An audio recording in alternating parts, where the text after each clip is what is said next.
Olá! Um dos principais temas em discussão neste ano aqui na Câmara, sem dúvida, é a reforma tributária. O governo mandou uma proposta para o Congresso que tem causado muita polêmica.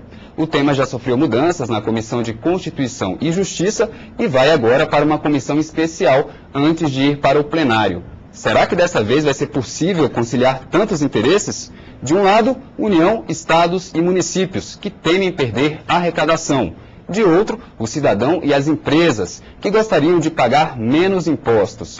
É sobre esse assunto que eu converso agora com o deputado Edson Aparecido, do PSDB de São Paulo. Deputado, seja bem-vindo, tudo bem? Tudo bem, tudo bem. Deputado, primeiramente, antes da gente descer aos detalhes aí da reforma tributária, eu queria que o senhor comentasse um pouco o aspecto global, geral dessa reforma. Ela é positiva para o país? Bom, o governo tem enviado essa proposta para o Congresso Nacional, sem dúvida nenhuma que é positiva. Na nossa forma de ver, o governo perdeu a oportunidade. Nós encontramos, o mundo hoje se encontra num processo de crescimento acelerado. O Brasil, de certa forma, aproveitou esse processo de crescimento. Felizmente, o governo do presidente Lula resolveu manter aquilo que o presidente Fernando Henrique deixou como questões fundamentais na área da economia, que era plano de metas de contenção de inflação, o que permitiu que o Brasil surfasse, de certa maneira, de forma positiva, nesse crescimento que o mundo todo vem hoje experimentando. Então, portanto, o grande momento de se reformar o país é exatamente agora. Então, nesse aspecto, sem dúvida nenhuma, que é positivo o envio dessa matéria. Evidentemente, não basta apenas isso. Como o governo tem uma maioria muito grande na Câmara Federal e no Senado, o governo precisa ter vontade política de, evidentemente, ouvindo a sociedade, ouvindo os setores produtivos, ouvindo os demais entes da federação, tentar buscar produzir exatamente um amplo processo de negociação. E aí você levantou um aspecto bastante importante. Quer dizer, essa reforma deve ser vista sob qual prisma, sob qual ponto de vista? Na nossa forma de ver, na forma de ver do PSDB, ela deve ser vista sob o ponto de vista dos interesses do setor produtivo do país, que gera renda, emprego, trabalho, e sob o ponto de vista do cidadão. Quer dizer, deve ser uma reforma tributária que busque principalmente a simplificação da cobrança de impostos e tributos, deve ser uma reforma tributária que busque fundamentalmente reduzir a carga tributária do país. Hoje quase 37% de tudo que se produz no país acaba sendo penalizado por essa carga, que é uma das mais altas do mundo. Você tem uma ideia, o Brasil tem hoje uma carga tributária próximos dos países do norte da Europa, né? E devolve para a sociedade serviços de qualidade muito questionáveis. Na América Latina, para se ter uma ideia, nós só ganhamos em termos de qualidade de serviço público da Colômbia, da Venezuela, enfim. Então, na nossa forma de ver, essa reforma tributária deve buscar a simplificação, deve buscar a redução da carga tributária, deve buscar a desoneração do setor produtivo, exatamente com vistas a dar à economia brasileira mais competitividade, sobretudo do seu ponto de vista externo.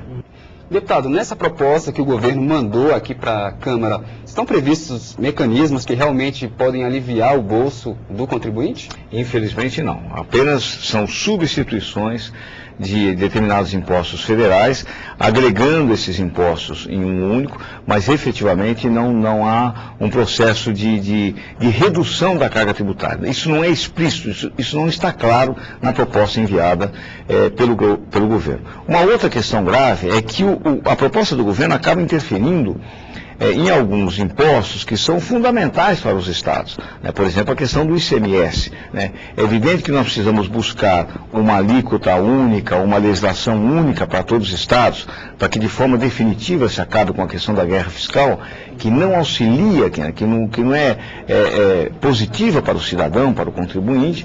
Mas, efetivamente, na medida que o governo passa a responsabilidade para o CONFAS, dessa matéria, praticamente legislar sobre a questão dos impostos estaduais, na nossa forma de ver, é uma interferência grave no processo de equilíbrio federativo que o governo estabelece com essa proposta. Então, na nossa forma de ver, não há efetivamente indícios de redução, apenas de algumas substituições de nomenclatura, mas não há vontade política efetiva de reduzir a carga tributária do país. Como é que é possível sanar esse tipo de falha?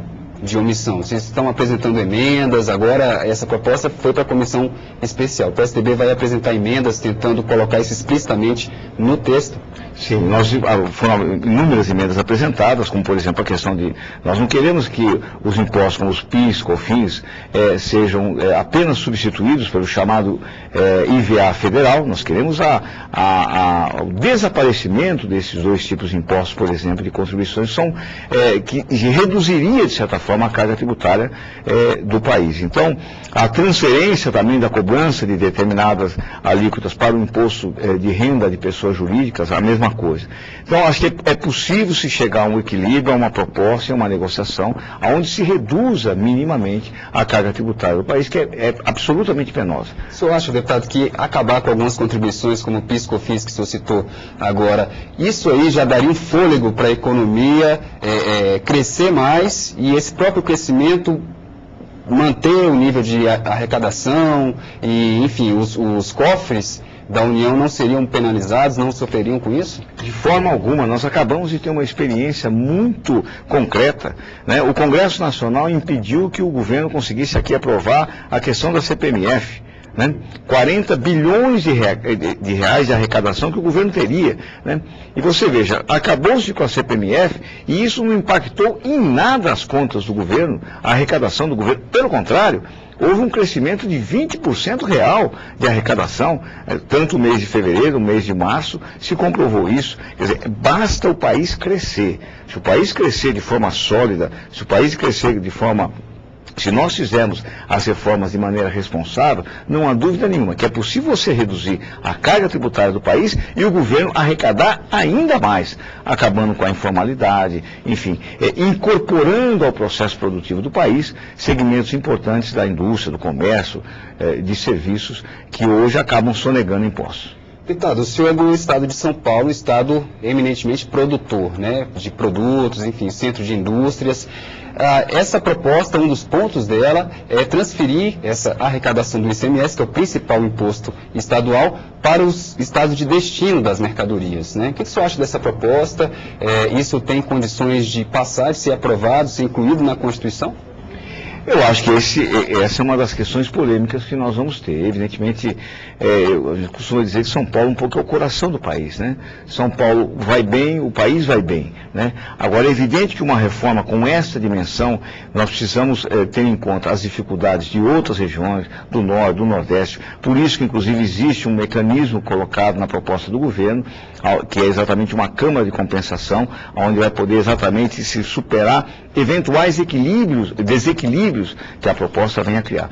Mas, evidentemente, a reforma tributária, ela não pode penalizar ninguém, né? Não pode penalizar nem São Paulo, nem o restante do país. Ela precisa realmente ser uma reforma tributária equilibrada, onde o conjunto do país possa ganhar com isso. Tá ok, deputado. Muito obrigado pela participação aqui no Palavra Aberta. Obrigado, eu que agradeço. A você de casa, muito obrigado pela audiência e até a próxima.